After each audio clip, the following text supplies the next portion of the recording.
Human ملک bank اور رضاعت، غامدی صاحب کا موقف محمد حسن الیاس صاحب کے ساتھ ایک مکالمے سے ماخوذ۔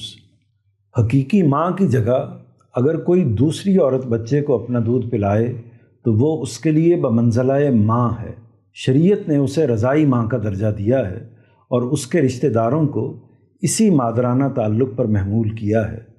چنانچہ اس کا شوہر بچے کا رضاعی باپ ہوتا ہے اور بیٹے اور بیٹیاں رضاعی بہن بھائی قرار پاتے ہیں۔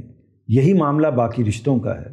ان رشتوں پر نکاح سے متعلق وہ تمام پابندیاں عائد ہیں جو نسب کی بنا پر مشروع ہیں، یعنی نکاح کے لیے جو رشتے رحم اور خون کے تعلق سے حرام ہیں وہ چھاتی اور دودھ کے تعلق سے بھی حرام ہیں۔ یہی وہ تناظر ہے جس میں رضاعت اور مرضعہ کے مفہوم و مصداق اور اطلاق و انطباق کے حوالے سے متنوع فقہی سوالات پیدا ہوتے ہیں۔ ان میں سے چند نمایاں یہ ہیں۔ رضاعت کا اطلاق ہر عمر کے بچے پر ہوگا یا دودھ پینے کی عمر والے بچے ہی اس زمرے میں شمار ہوں گے؟ رضاعی ماں کا درجہ پانے کے لیے کیا دودھ کی کوئی مقدار یا دودھ پلانے کا کوئی عرصہ مقرر ہے؟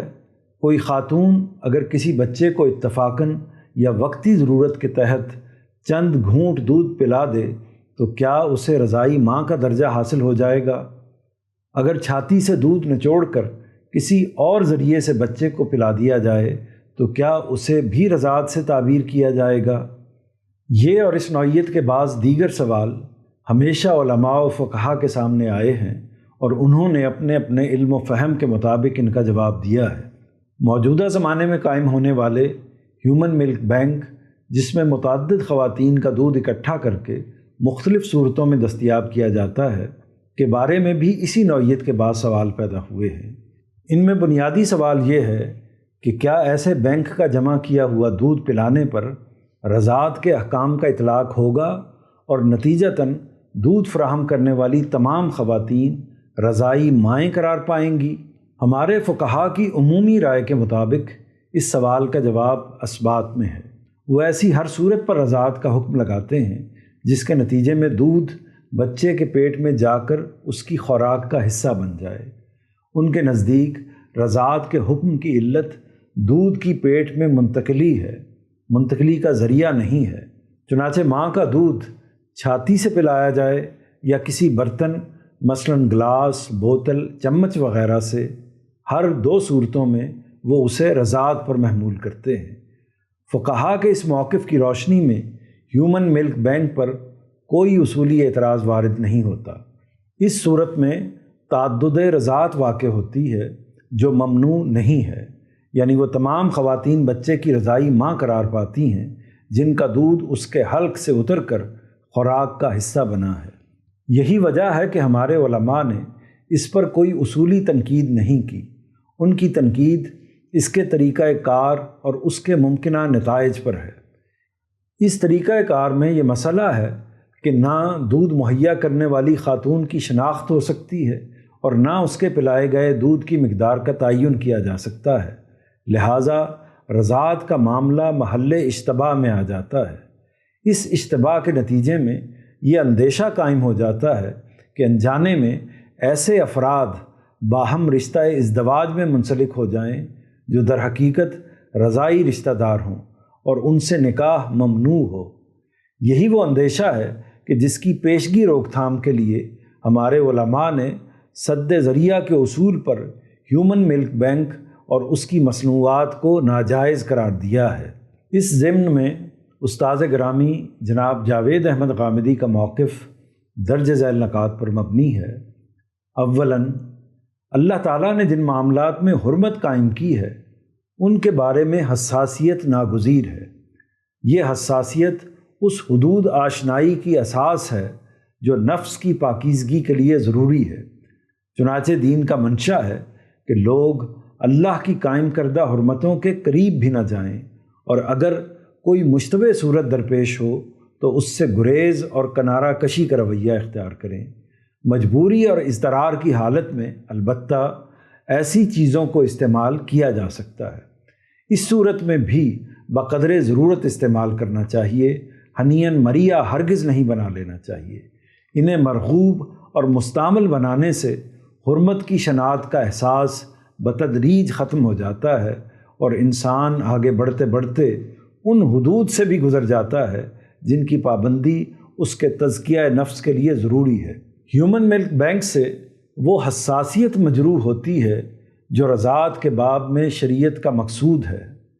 طبی لحاظ سے اگر یہ ناگزیر ہے تو اس کی مصنوعات کو حالت اضطرار تک محدود رکھنا چاہیے اور اسی موقع پر استعمال کرنا چاہیے جب کوئی متبادل صورت میسر نہ ہو۔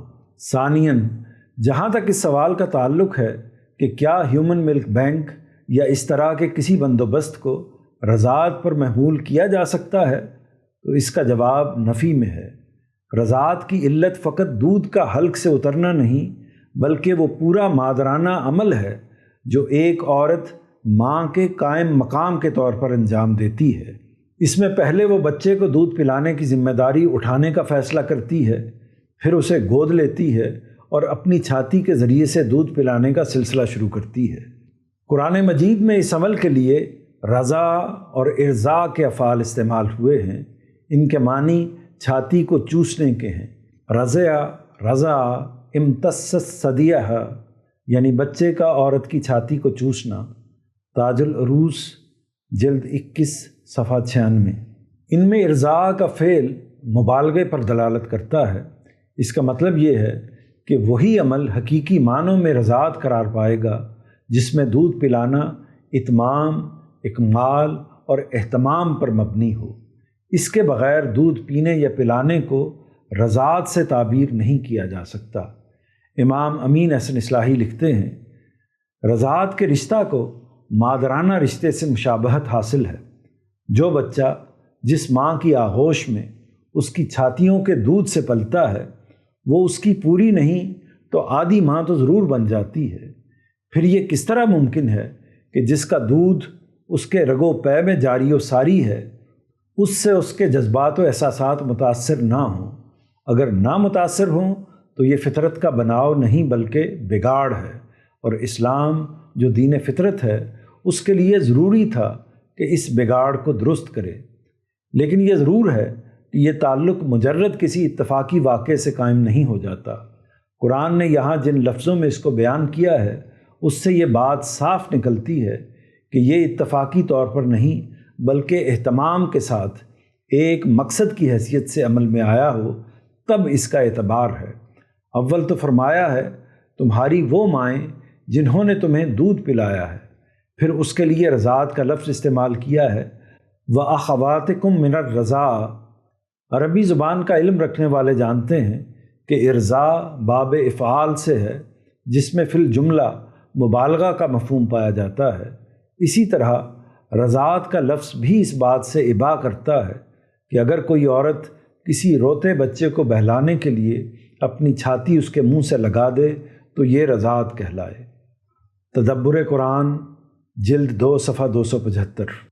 اس تفصیل سے واضح ہے کہ دودھ پلانے کے کسی عمل کو اسی صورت میں رضاعت سے تعبیر کیا جا سکتا ہے جب کوئی خاتون کسی بچے کو حقیقی ماں کی طرح آغوش میں لے اور پورے اہتمام سے دودھ پلانے کا سلسلہ شروع کرے۔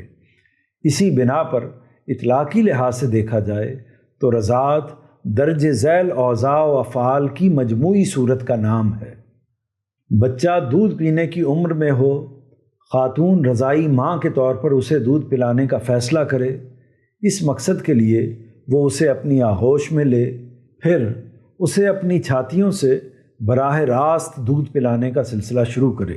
ان اقدامات کے بعد ہی دودھ پلانے والی خاتون رضائی ماں کا مقام حاصل کرتی ہے اور دودھ پلانے کا عمل رضاعت قرار پاتا ہے، اور اسی کے بارے میں رسالت مآب صلی اللہ علیہ وسلم نے فرمایا ہے، یحرم من الرضاعۃ ما یحرم من الولادہ۔ ہر وہ رشتہ جو ولادت کے تعلق سے حرام ہے رضاعت سے بھی حرام ہو جاتا ہے۔ الموتیٰ رقم 1887۔